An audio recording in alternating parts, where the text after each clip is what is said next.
After this, David asked the Lord, "Should I move back to Judah?" And the Lord replied, "Yes." Then David asked, "Which town should I go to?" And the Lord replied, "Hebron." David's wives were Almighty Ahinoam from Jezreel, and Abigail, the widow of Nabal from Carmel. So David and his wives and his men and their families all moved to Judah, and they settled near the town of Hebron. Then Judah's leaders came to David and crowned him king over the tribe of Judah. When David heard that the men of Jabesh Gilead had buried Saul, he sent them this message: "May the Lord bless you for being so loyal to your king and giving him a decent burial. May the Lord be loyal to you in return and reward you with unfailing love. And I too will reward you for what you have done. And now that Saul is dead, I ask you to be my strong and loyal subjects like the people of Judah, who have anointed me as their new king." Ishbosheth crowned king of Israel. But Abner, son of Ner, the commander of Saul's army, had already gone to Mahanaim with Saul's son Ishbosheth. There he proclaimed Ishbosheth king over Gilead, Jezreel, Ephraim, Benjamin, the land of the Asherites, and all the rest of Israel. Ishbosheth was 40 years old when he became king, and he ruled from Mahanaim for 2 years. Meanwhile, the tribe of Judah remained loyal to David. David made Hebron his capital, and he ruled as king of Judah for 7.5 years. War between Israel and Judah. One day, Abner led some of the Ishbosheth's troops from Mahanaim to Gibeon. About the same time, Joab, son of Zeruiah, led David's troop from Hebron, and they met Abner at the pool of Gibeon. The two groups sat down there, facing each other from opposite sides of the pool.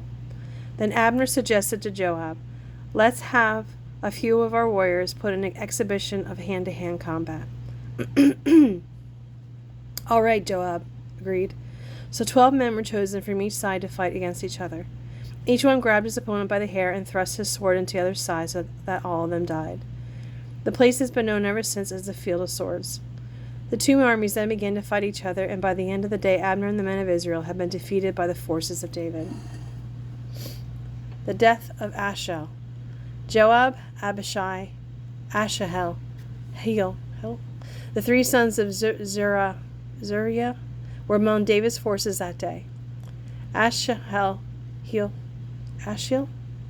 could run like a deer, and he began chasing Abner.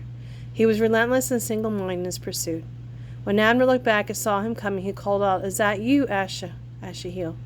"Yes, it is," he replied. "Go fight someone else," Abner warned. "Take one of your younger men and strip him of his weapons." But Asahel refused and kept right on chasing Abner. Again Abner shouted to him, "Get away from here. I will never be able to face your brother Joab if I have to kill you." But Asahel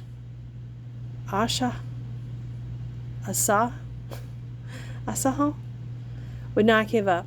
So Abner thrust the butt end of his spear through Asahel's stomach, and the spear came out through his back.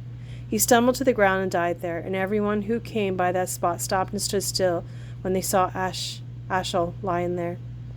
When Joab and Abishai found out what had happened, they set out after Abner. The sun was just going down as they arrived at the hill of Ammon near Gibeah, along the road to the wilderness of Gibeon. Abner's troops from the tribe of Benjamin regrouped there at the top of the hill to take a stand. Abner shouted down to Joab, "We must always solve our differences with swords. Don't you realize the only thing we will gain is bitterness toward each other? When will you call off your men from chasing their Israelite brothers?" Then Joab said, "God only knows what would have happened if you hadn't spoken, for we would have chased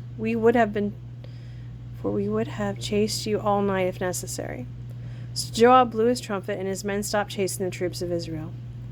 All that night, Abner and his men retreated through the Jordan Valley. They crossed the Jordan River and traveled all through the morning, and they did not stop until they arrived at Mahanaim. Meanwhile, Joab and his men also returned home. When Joab counted his casualties, he discovered that only 19 men were missing. In addition to Asahel, there were but 360 of Abner's men, all from the tribe of Benjamin, had been killed. Joab and his men took Asahel's body to Bethlehem and buried him there beside his father. Then they traveled all night and reached Hebron at daybreak.